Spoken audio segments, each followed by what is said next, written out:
Mga candidates na mag-a-advance to the next round.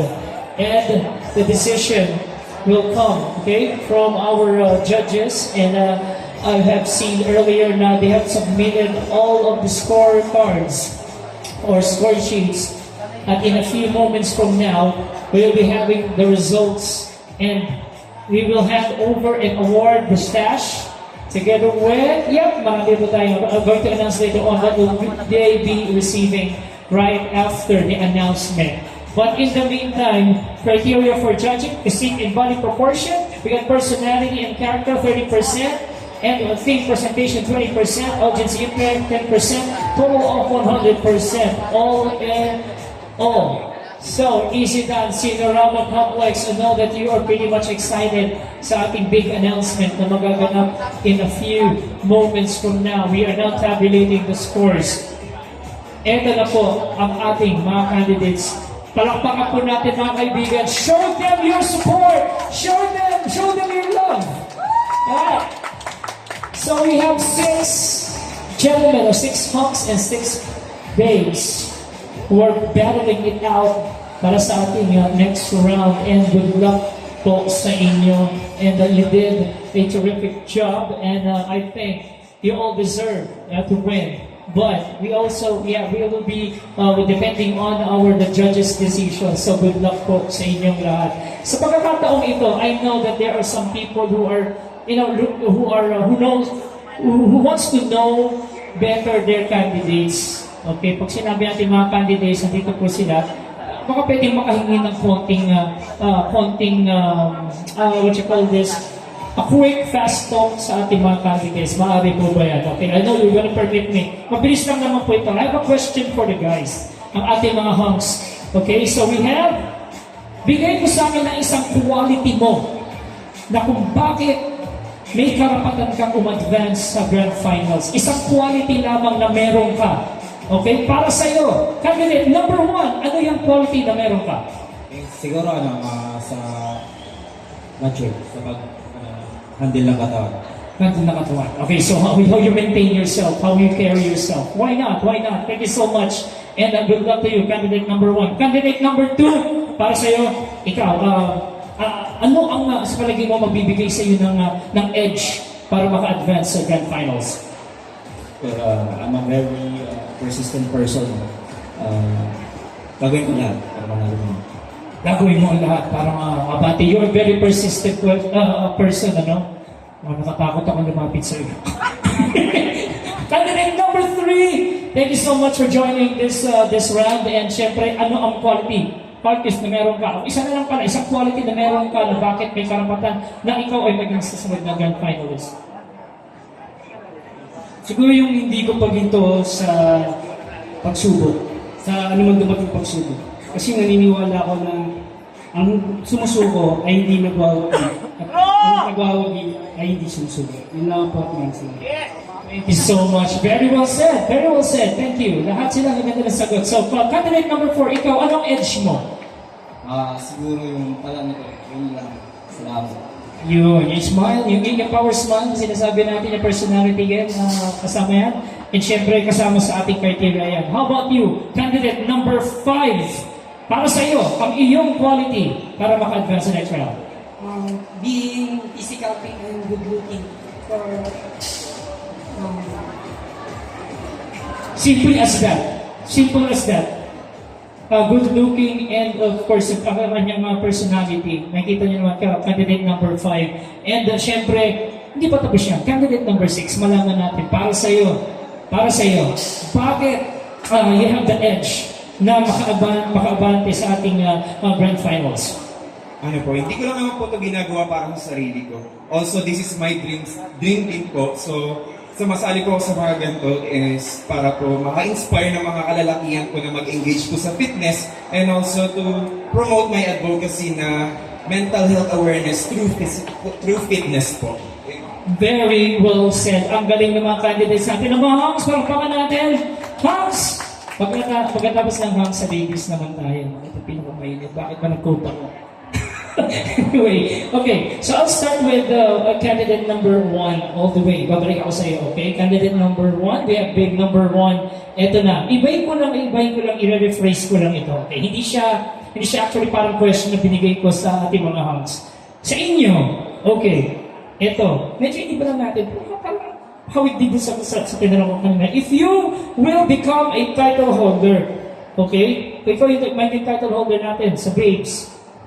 Ano sa tingin mo ang nagbigay sa iyo nagbigay ng chance from you na para manalo? Okay? Ano yung nagtulak sa iyo para manalo maging title holder ng ating Summer Bodies Quest Year 14? Okay, actually, all the way from Pangasinan, so it's not my first time. So Hindi mo na first time.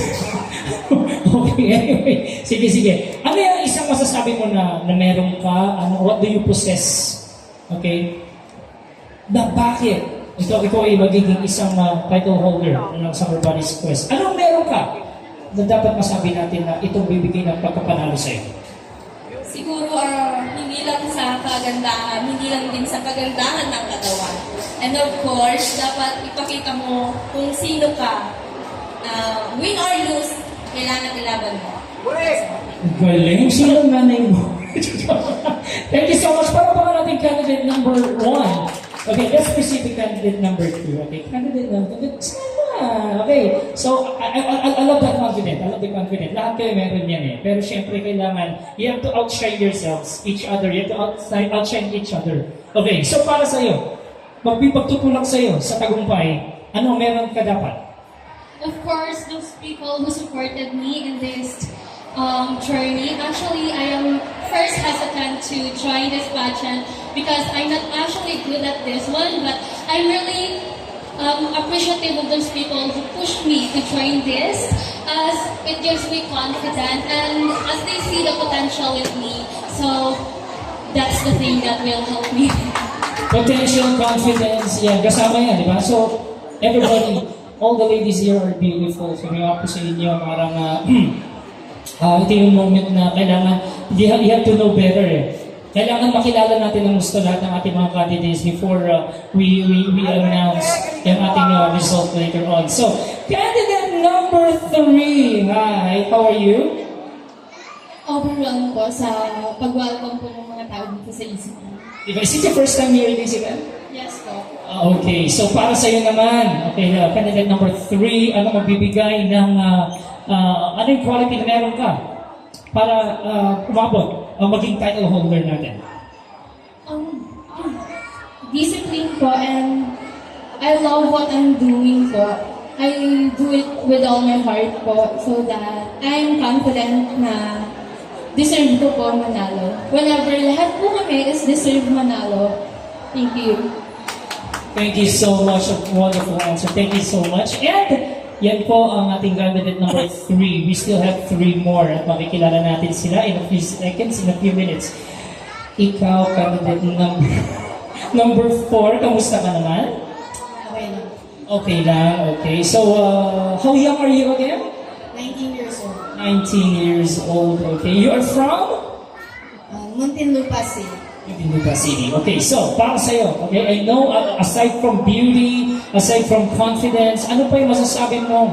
Meron ka para mapasama o maging isang title holder ng Summer Bodies Quest?